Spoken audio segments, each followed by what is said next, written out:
Thanks for the patience. I already thanked you once. I'm going to thank you again. So our topic today is cash is queen or king. I am Mackie McNeil, to tell you who I am, the CEO of Mackie. And today with me is Andy, um, Adam Reynolds, and Robert Lamoth, who are going to answer all the hard questions at the end. So, and trust me, it's going to be better than it started. So let's start by talking about the environment. We started this with supplier disruption in China as the coronavirus took hold there. And it seemed like that everything was sort of isolated at that point. It didn't seem like it was, of course, occurring here. But as the virus spread across the globe, what we've experienced is, of course, business closures. And some businesses are actually growing in this environment, so there are actually positive things that are happening for people. And some people have, of course, their doors are closed. So your personal experience is probably some wide range in there. And that's one of the things that makes this very interesting, a very interesting economic environment for sure. So we're going to look at, so from a standpoint of what's happening with your environment. Then we're going to talk about how do you assess your risk? How do you stretch cash? How do you monitor the cash once you've figured out like some tools to help you get more cash in the door? How do you monitor and stay on top of that without worrying about it every day? And how do you find opportunities? Because as I said, many businesses are actually growing in this environment. And any recession, this is my fourth, any recession is an opportunity to reflect and find new ways to be more efficient and more creative. There's nothing like economic necessity to bring out the creative genius in all of us, even though it's not the way we'd like it to happen. And we're going to talk about, as leaders, how do we stay out of fear so that we can lead our teams effectively, and give you some resources for more help. So we talked about the environment, and generally, one more thing I wanted to say about that is when we started this, we thought that what we were going into was something in the shape of a deep V. In other words, we were going to, obviously, this hit, once business started closing, it hit fast, and lots of things happened right away. So many people have lost their jobs and businesses have closed. And it looked like we were going to just stay at the bottom for a short time and then come right back out. But now economists are saying it's going to be more like a U. So we're going to stay in this downward spiral for a while. We're going to flatten out and then come out of it in the fall. But they're expecting the full recovery not to occur until next year. So when we're talking about managing cash flow, we're talking about managing cash flow to full recovery next year. So we'll look at how does that work for us. So when I'm looking at recessionary times, one of the things I do is I reflect on the prosperity ladder to really kind of see where I am. You know, we look at this with clients on a regular basis, and it starts with good data. What kind of data do I have? And today we're going to talk primarily about having good data around cash, because at the end of the day, businesses do not go out of business because they don't have customers. They go out of business because they don't have cash.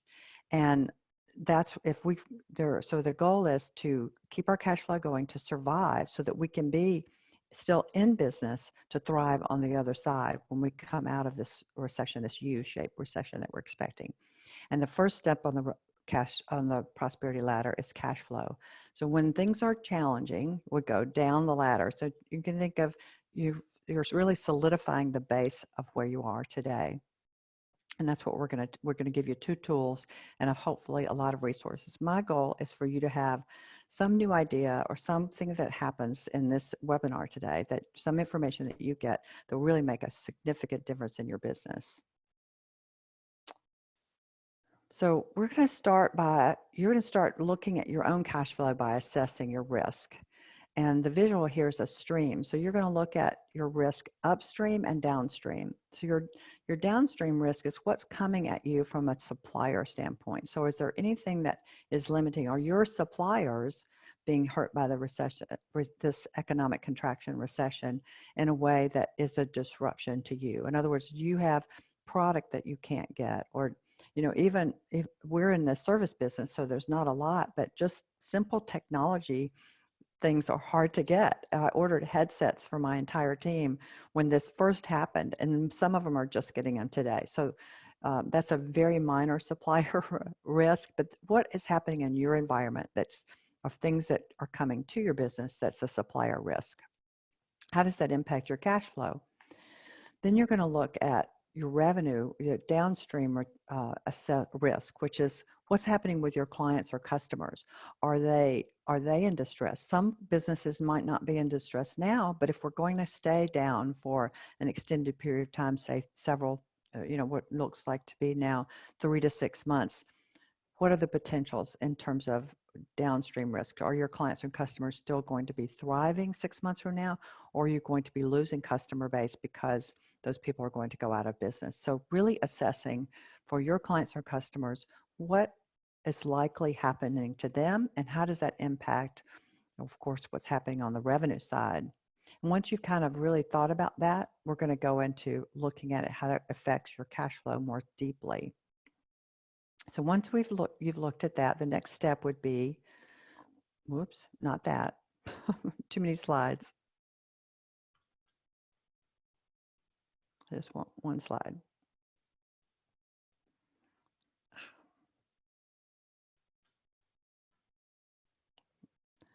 There we go. We want to stretch your cash.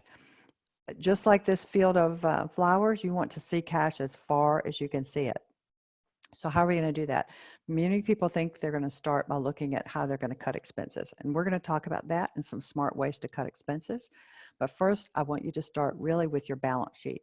What's on your balance sheet? Everything on your balance sheet in terms of your assets is either cash or something that should convert to cash very quickly. So for example, if you have inventory, is that inventory sitting there or is it turning? And if the inventory is not turning, are there ways that you can get it to turn? Are there people who need what's sitting on your shelf that needs to be turned into cash?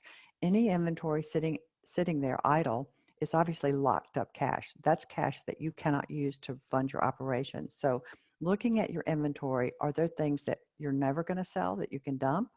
Maybe just to get some scrap value for it, or are there things that you need to turn faster? What's true? I had a client that once paid off their entire line of credit, which was $400,000, by really focusing on managing their inventory very smartly in ways they hadn't. And it only took them 3 months to pay off an entire $400,000 line. So we can get creative when we need to. So think about what's going on with my inventory. The second place on your balance sheet to look is in accounts receivable. Who owes you money? Start with an aged receivable. Again, you've looked at your risk in terms of your customers. Which one of those customers are going to have challenges paying you?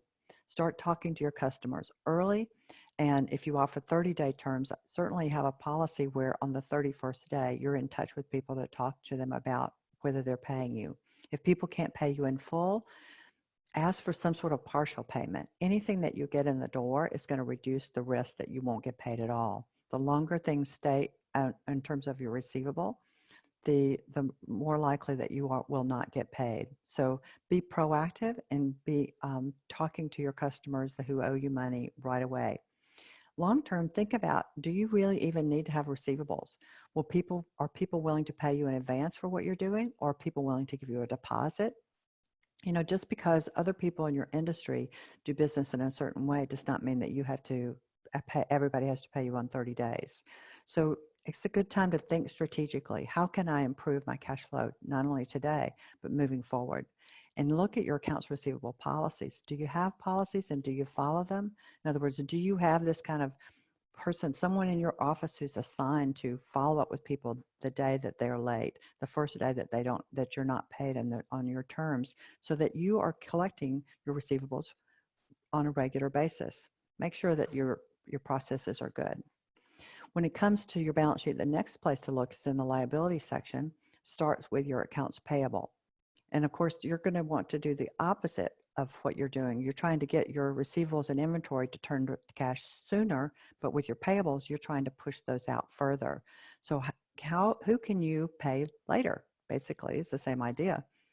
If you have a major supplier, I would really encourage you to talk to them and just ask them, what kind of terms can they offer? If they've always given you 30-day terms, can they give you 45 or 60 or 90-day terms? They understand what's happening in the environment and they want to help you stay in business. So how can they help you stay in business? I've had people in the years that I've been in business, which it's been a few, you can see my gray hairs, have actually employed this principle where they've taken everybody on that they paid on 30 days and started paying them on 45 days. And the people who complained, they put them back on 30. And the people that didn't complain, they kept them on 45. And then after they'd done that for a few months, they took all the people on 45 and they put them on 60. And the people who complained, they put them back on 45. So they've actually stretched their cash flow quite considerably by doing that. I think it's a little challenging for me to think about doing that as a business owner, but for some people, that's a strategy that they found to be very successful. So you have to understand from your values and your way of doing business, will that work for you? It's a tool that many have used. And of course, the other place to look on your balance sheet is on your debt management.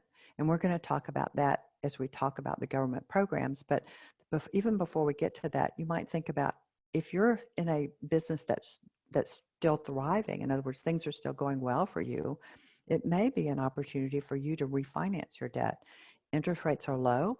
And is it a time that you can get a better interest rate long term on some of the debt you already have?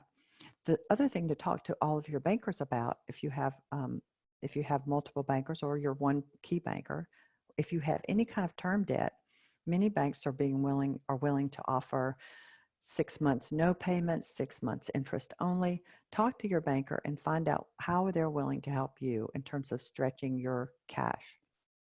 Can you just pay interest for a few months? Can you pay no payments for a few months? Find out what they'll work with you, how they'll work with you. So, and let's look at, of course, the government through the CARES Act and a couple of other things has made some very interesting things occur in our world. I would say when I read about this, my first thought was, it's too good to be true, right? Because I think that's what everybody thought. We've never seen anything like this in the environment since I've been in business over 30 years. So we put together this slide because I think the one thing people are really understanding that there's a Payroll Protection Act, and we're going to talk about that.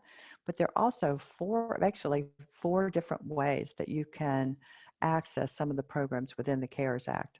So we've put it together from the series of what do you need. So if you need money to retain your employees, if you meet the criteria, you can apply for the Payroll Protection Program, the PPP.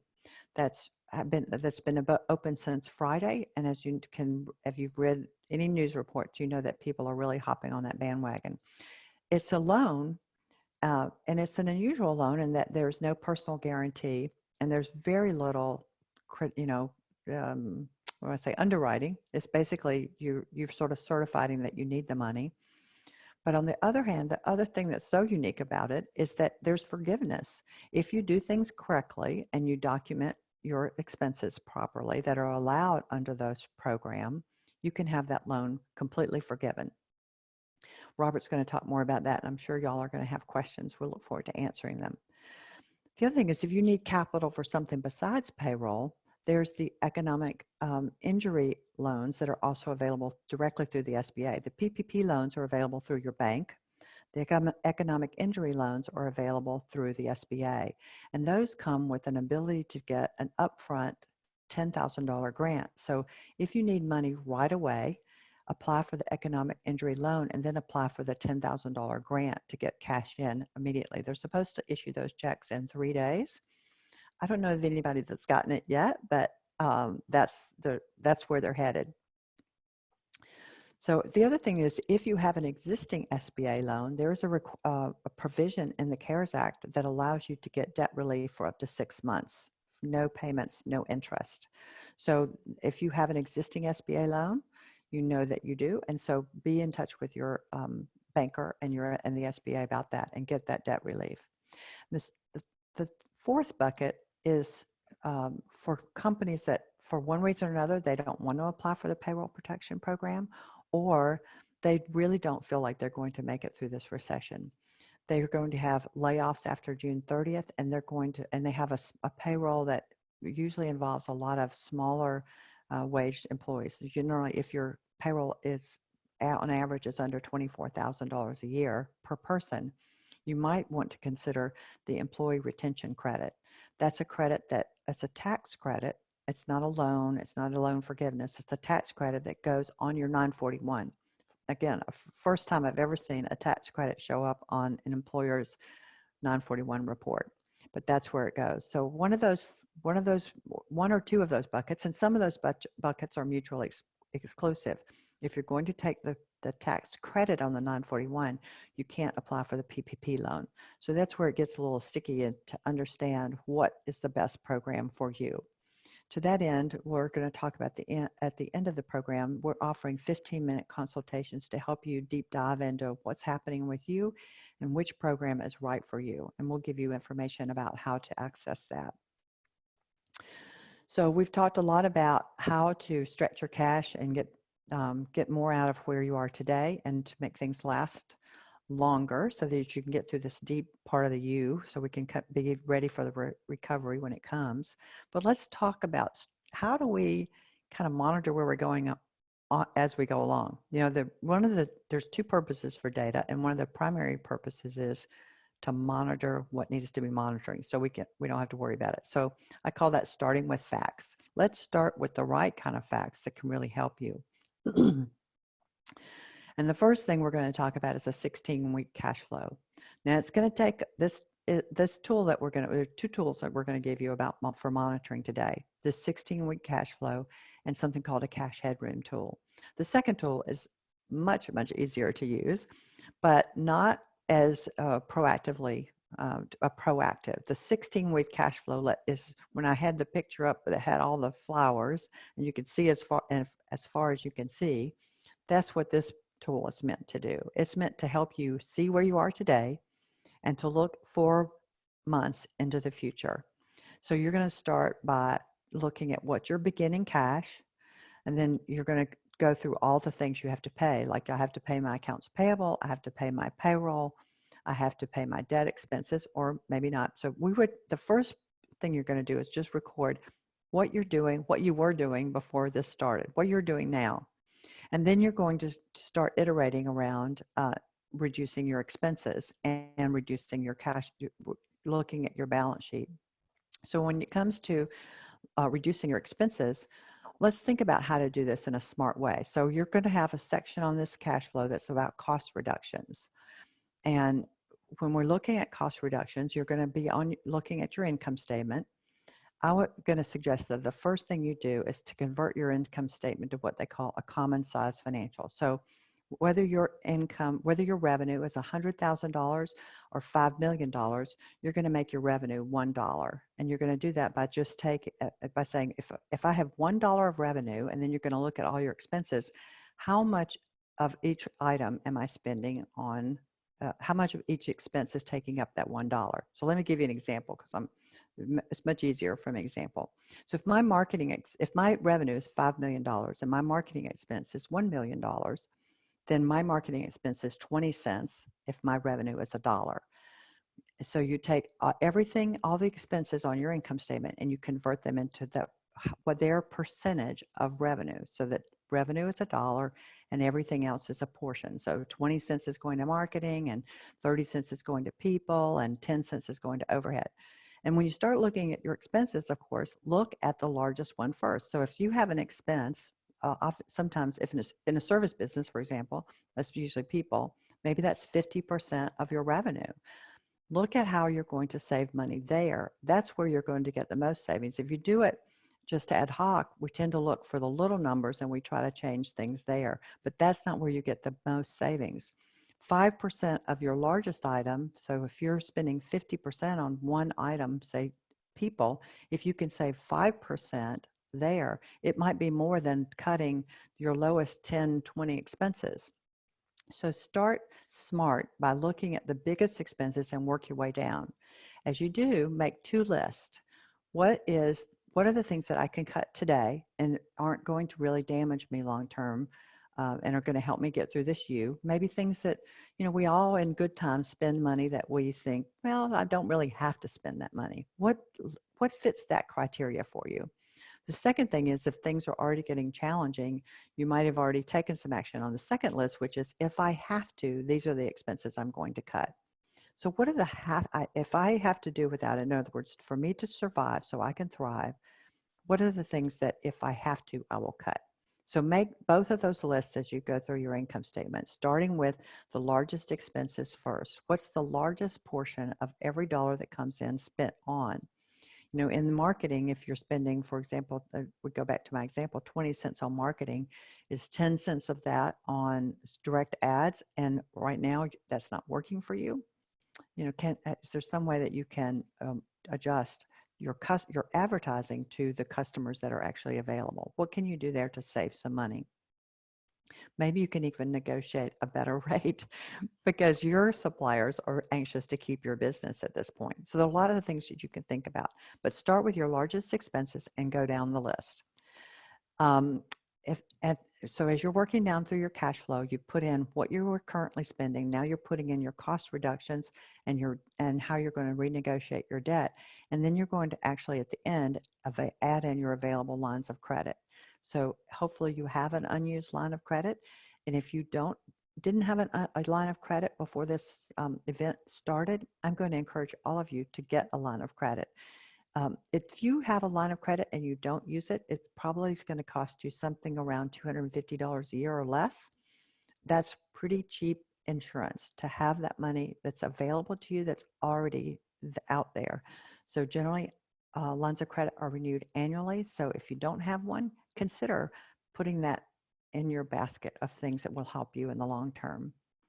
So when you've got this, for the 16-week cash flow, we're going to make it easy for you, and you'll be getting an Excel file that has all this pre-populated. All the formulas are already written, so you can start putting in your own beginning cash balance, putting in your own payments, putting in your savings so that you can begin to forecast your cash. And again, we're going to look out 16 weeks, and every week you're going to update your cash. So once a week, look at your cash flow and bring it forward and say, because that, you know, it won't all happen just like you're forecasting. It will happen differently. So you're going to constantly be forecasting and reforecasting. Once a week should be enough, but if you, and when you do your forecast, if you've got 4 months of cash, then go about running your business. If you don't, that's your number one thing to do today, right? So that's how you're going to use this tool.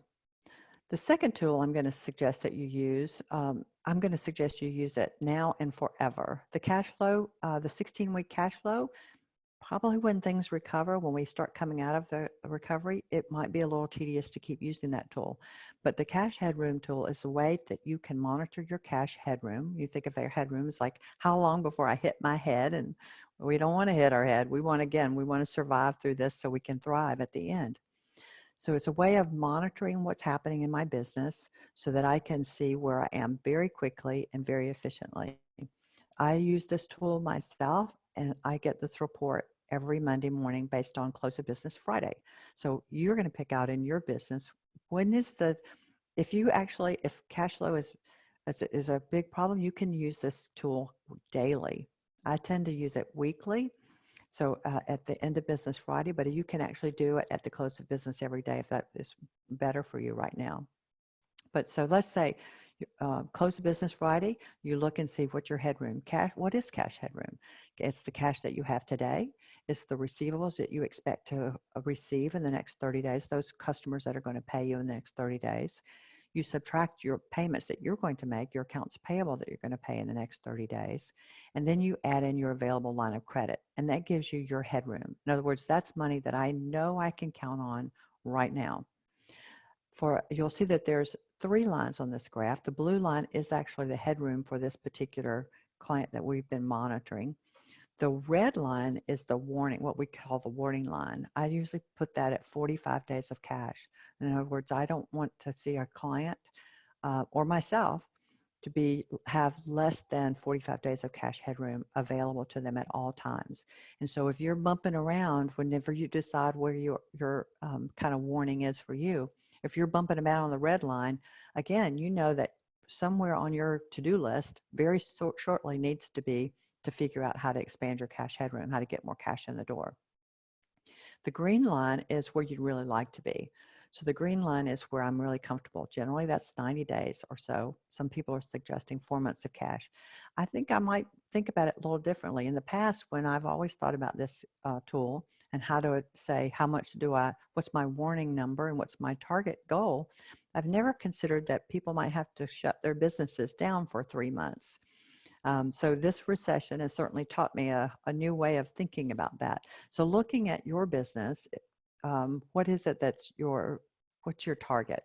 So certainly it's always much more, I usually suggest 3 months. I might in the future start suggesting 4 or 5 months of cash. And if you think about the cash headroom, you don't have to keep it all in cash because again, it's your available line of credit. So to the extent that you have a strong balance sheet and you can negotiate a good line of credit with your bank, you don't have to keep all that cash right in your bank account. Again, as you know, that doesn't pay any interest, but it does give you that security and safety. Again, people do not go out of business because they don't have customers. They go out of business because they don't have cash.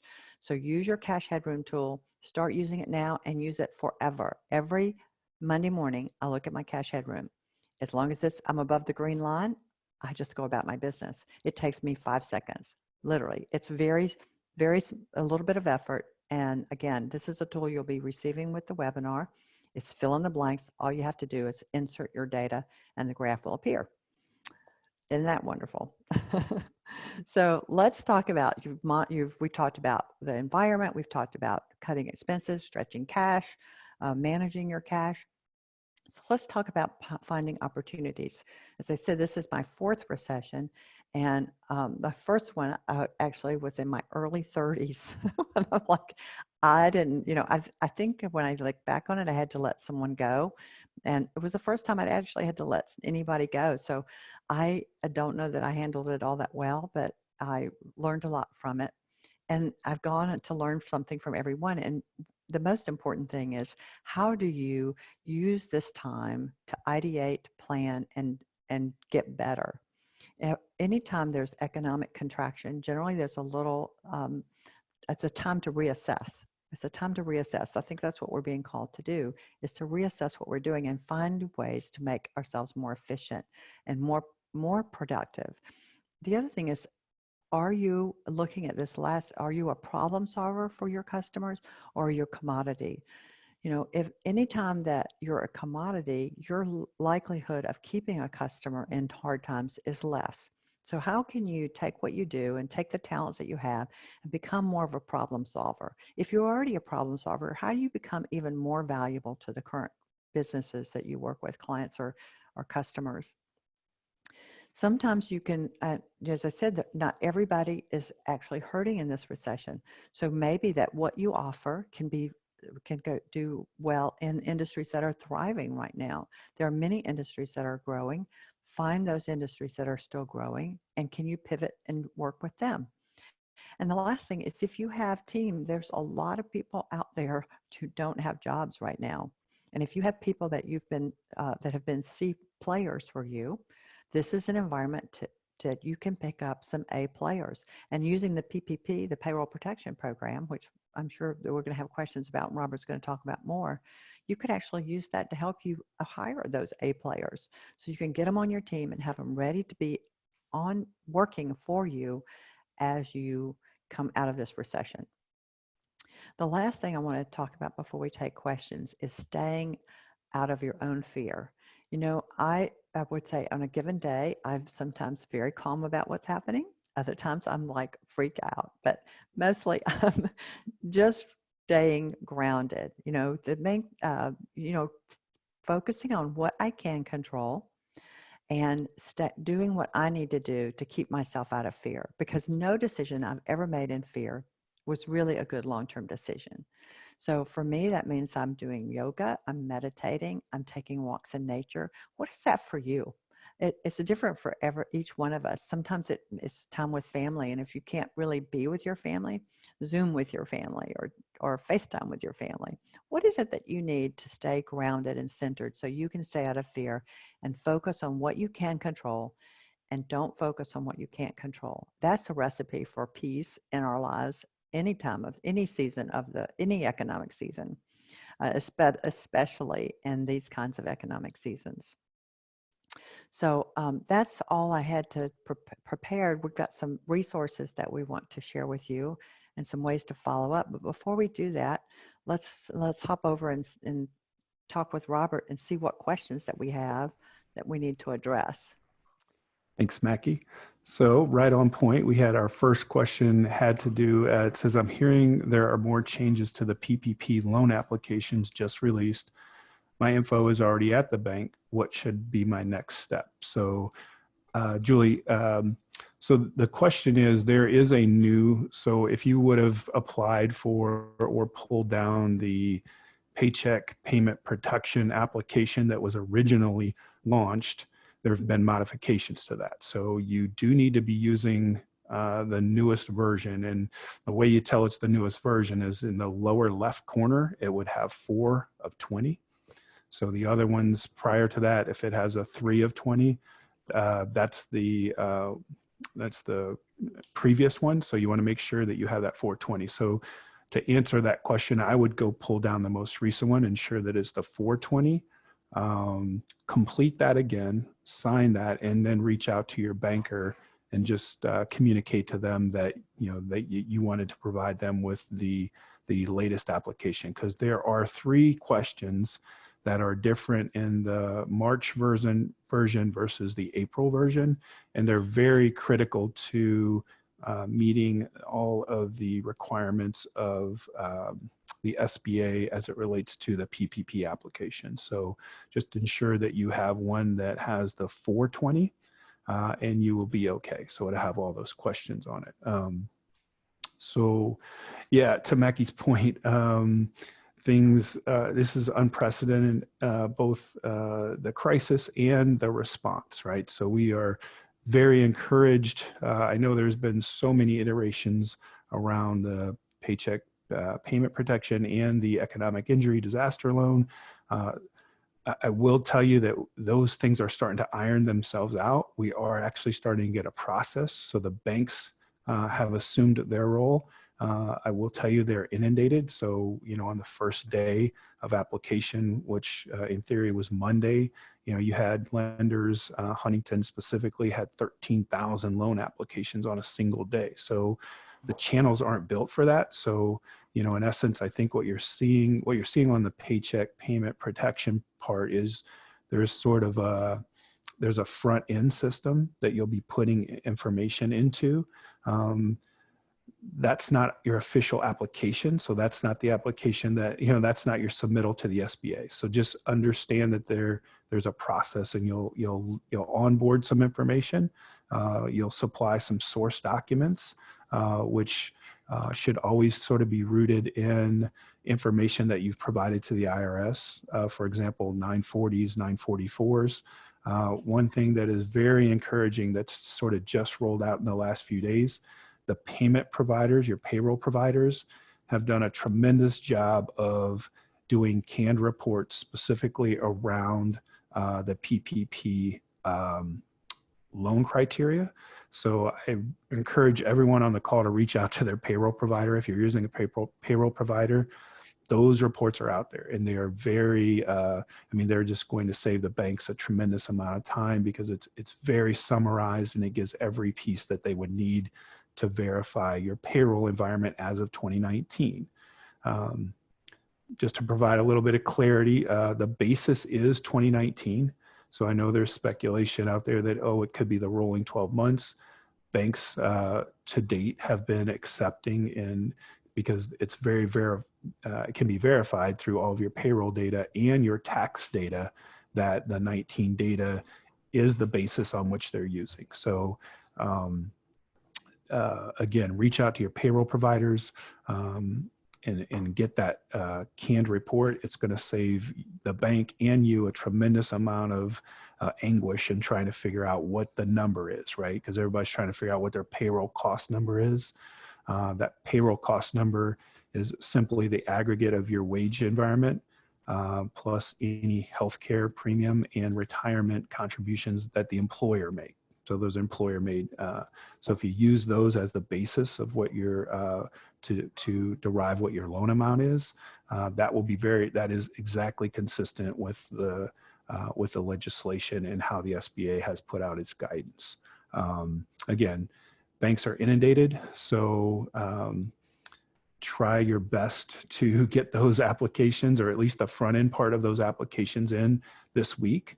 Again, Mackie had said that, you know, we stand ready.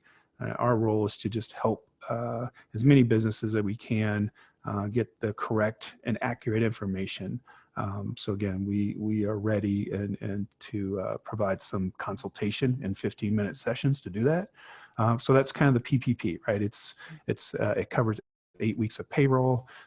So in essence, you know, parts of that though that you have to be understanding is that you have to bring your workforce back. So your workforce has to be brought back to the pre-crisis level. So you will have to, but to Mackie's point, it doesn't necessarily have to be your same workforce, right? You just, you know, if you had 10 employees prior to this, and you need to bring your workforce back to 10 so that your payroll environment is equal to or greater than kind of the January 31st environment is what they've set out. So you do have to bring folks back. You have to put them back on payroll if they're on unemployment. So there's some very specific actions that have to be taken in order for you to file for forgiveness for that loan.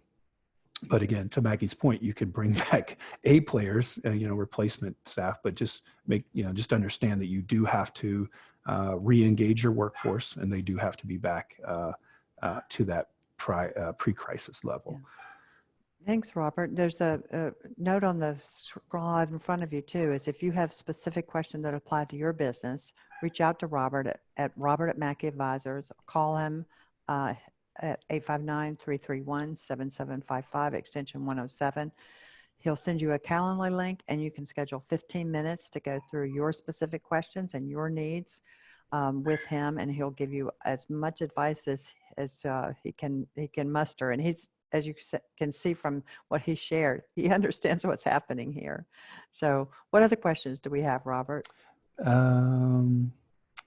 So we have, it says, when making cash flow projections, how can we plan for customers who might start to pay slower than they have historically? Right. So I think that's going to probably be, that's a really good question. How do we plan for customers that are going to pay us slower? So if customers have been paying you on 30 days, I would say you might think about, I think if you, depending on if you have several large customers, you can actually think through each customer, you know, depending on how, if you're say B2B.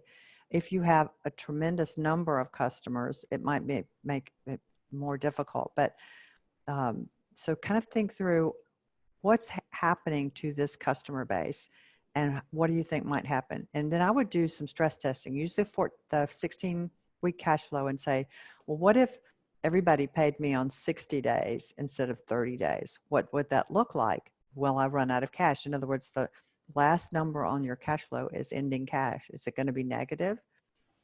What if half of my customers paid me in 60 days instead of 30? In other words, what if my average was 45 days? How is that going to impact my cash flow? So I think you can use the tool, the 16-week cash flow tool, to do some stress testing to kind of understand what's likely to be where am I going to be impacted the most here, and what's likely to happen. As far as understanding what's happening to your customers, I would actually encourage you to call your best customers and actually just talk to them. You know, how can we help you? First of all, might be the best question. But secondly, what do you think we can expect based on where you are? And see what they'll tell you. Those would be the two things I would suggest, is reach out to your customers and talk to them, and also stress test your environment using the 16-week cash flow tool. So we had a question in this, so there's a 3-part question. So can we use the PPP loan amount to pay the SBA economic injury disaster loan? So let me set the stage for the economic injury disaster loan. So that is a second loan that's under the CARES Act. That particular loan, it is a loan. It's a direct loan with the SBA. It carries an interest rate of 3.75%. And can be payable up to 30 years. So it's very flexible money that you could also use for for expenses that are maybe outside of payroll or outside of kind of our 8-week window that the PPP is designated for. So the question is, yes. So part of the economic injury disaster loan is the $10,000 advance that Mackie had spoke about, and that, you know, the expectation there was that was going to be kind of in a 3 to 5 day window from application. We are still trying to determine when the application date is officially, you know, who sets the application date. Is it when we apply, or is it when the SBA picks it up? I think it's the latter, because we've had folks, some folks are on the call, and Tracy, and some of the companies that have applied more than 3 to 5 days ago and haven't been communicated with. So our assumption is that when they pull those, you'll get, you know, once they pull those off the queue, then it's a 3 to 5 day time frame from that point. And so what happens is with you, if you were able to get the $10,000 advance under the economic injury disaster loan, that nets down your PPP environment. So we can't utilize both of those pieces. So what you would be able to do is, if you got the 10,000 and used it prior to getting your PPP loan, you could use parts of the PP loan to the $10,000 to repay that part of the economic injury disaster loan advance. So that was kind of question 1 of 3. And it says, are we eligible for both PPP and the EIDL loan, which is the economic injury one? Yes. So the answer is yes. We just can't use them within the same time period. So the PPP is going to cover 8 weeks from the time that it's funded. Outside of the 8 week, outside of that 8 week window would be when you would employ your economic injury funds but you can't use them in the same window. So, and the economic injury has other things that it could be used for aside from kind of a payroll specific environment. So, and to Mackie's point, refinancing high interest rate debt. So these are sort of one-time opportunities that, you know, if we have the opportunity to seek funding under both of those environments, cover our payroll environment for our 8 week window, and then, you know, possibly look at more long-term, which is the economic injury one, to, you know, sustain or stabilize more of our long-term environment through, you know, refinancing and things of that nature. And it says, is there a penalty for paying off the SBA EIDL loan early? No, there is not. So either with the PPP or the EIDL loan, there are not prepayment penalties in those environments. Okay, if your business has been ordered to be closed, a dentist, for example, should they apply for the PPP, since they may not be able to open back up to pay employees in the 8 weeks needed to do after the money is received? So again, as I indicated, the way that it has to work is that you would have to re-engage your workforce. So that's, and we've had this, you know, if we've kind of been asked the question, you know, if you don't have a workforce, or if you don't have anything for the workforce to do, would you, you know, do you re-engage them and seek the monies? You know, I'll be open to what Mackie thinks. My opinion is that I don't know that that's helpful to you. And so your workforce may be better served in sort of the unemployment environment, just because it's just, I don't know that it would be productive for you to bring them back for an 8 week period. So, but it doesn't preclude you from going after the EIDL loan. It might be that you're more an EIDL candidate. So because you wouldn't have those specific parameters of re-engaging a workforce. Mm-hmm. You could still get the 10,000 advance, and we could sort of speak to or quantify what our loss environment is over a longer period of time, and you wouldn't have those specific restrictions around reinstating workforce.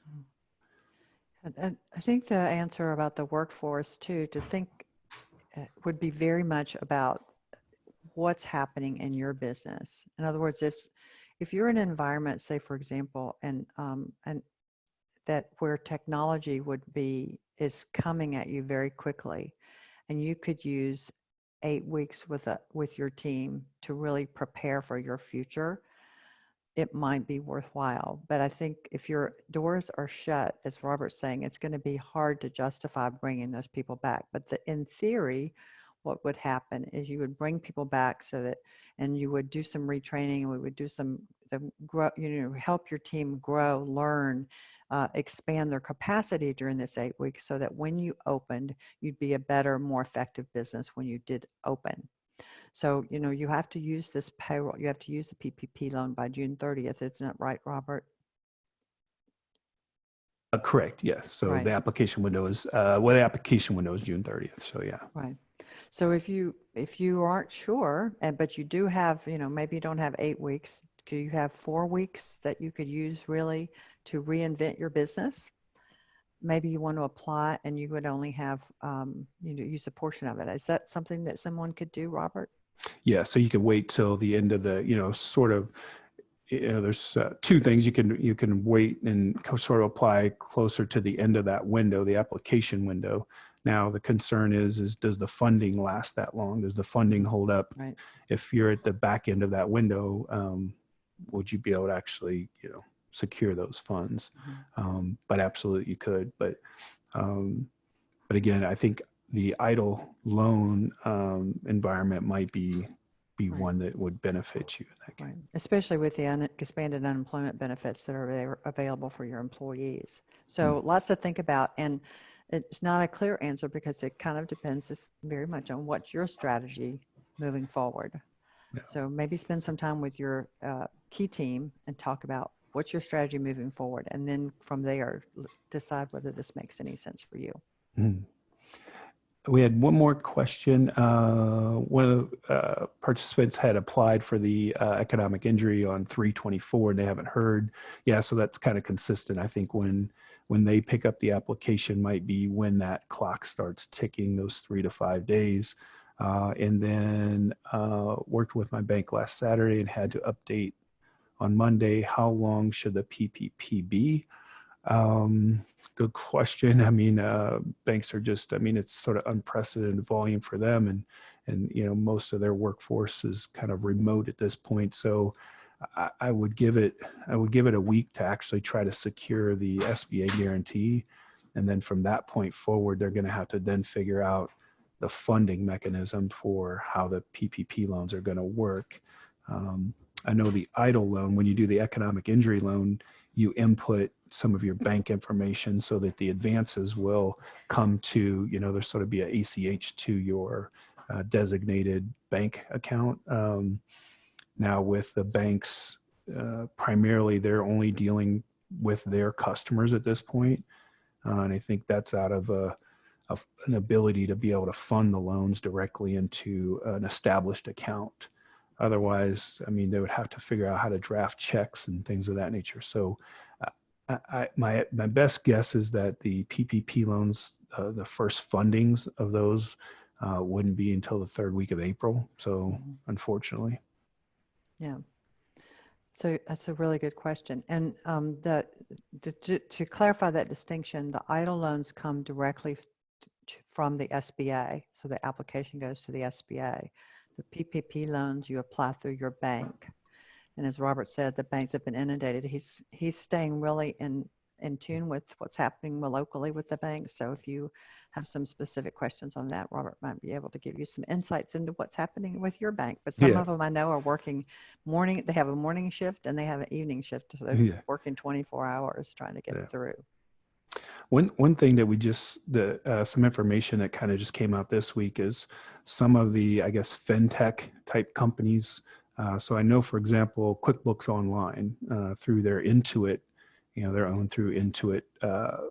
And so sort of similar how you would do your TurboTax filing. So you may want to look at, if you're using QuickBooks Online or QuickBooks product, the government, SBA has designated those companies because they know the channels are going to get overrun. So some of those groups, so if you don't have an established banking relationship, but you do have a QuickBooks product, say, for example, or whatever kind of accounting software, you may see some of those entities be able to process your application simply because, the SBA understands that they have all of your kind of account information so they could easily fund through those channels. So I would, if you don't have an established banking relationship, or you can sort of look at maybe some of these secondary providers, but QuickBooks was one that's kind of out there now as an eligible candidate to field applications. I think they were going to start today. Yeah, thanks, So, Robert. yep. Do we have any other questions, or do we get them all? I think we got them all. Adam, We did have one more come in just recently. Okay. So Julie said that she did use the 420 application form for the PPP program, but just this morning she heard that the SBA made a change to the payroll calculations. So she's wondering if she needs to go back to the payroll company to get an updated report. Well, Mackie sent me something on this morning, and so here there's just a wealth of good information and not good information. So I think the SBA they sort of reaffirmed what their original stance was around certain taxes, and so they didn't necessarily make the change. I think some of the interpretation of what had been in the calculation, which was never really designated to be there, they sort of reaffirmed that those shouldn't be in there. And so I know Mackie had sent me something. I don't know, Mackie, if you wanted to. I think the big question is, were the question on that, well, there's been many questions. Sometimes every day we get a new answer, but the kind of perplexing question for many people was, can you add into your gross payroll, can you add in the employer taxes? As you know, if you're an employer, you pay gross pay, but you also pay Social Security, Medicare tax on top of that, state and federal unemployment. Those taxes have the SBA has come out by administrative regulations that we're not going to allow those in the funding. So if they were in your original calculation, you may need to go back and take them out of that original, that application, that calculation, because they have decided that they're not going to be allowed. Okay, I didn't see any more. Adam, did you see any more questions? That was the last one that I saw come in.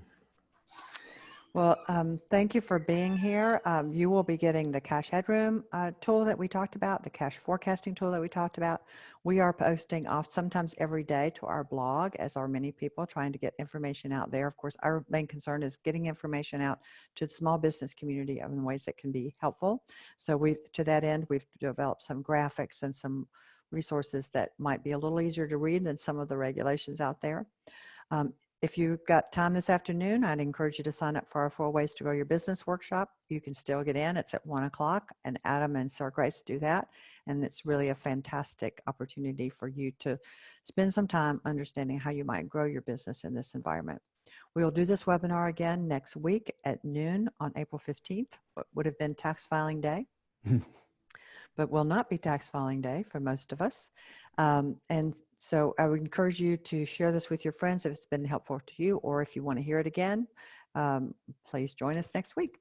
But you'll get the notes, you'll get this video. So again, Robert is here to help. You can email him at Robert Mackey Advisors, call him at his extension to schedule a 15-minute call. That's no charge. We'd be happy to help you navigate the problems that you're having in your business. Yeah. So thank you for being here with us today. And I hope that you receive some jewel of information that is helpful to you to prosper and to grow in this environment. Yeah. Thank you for your patience with our technology. And yes, if you have questions, please reach out to us. We'd love to help. Yeah. Have a good day. Thank you. Bye. Bye.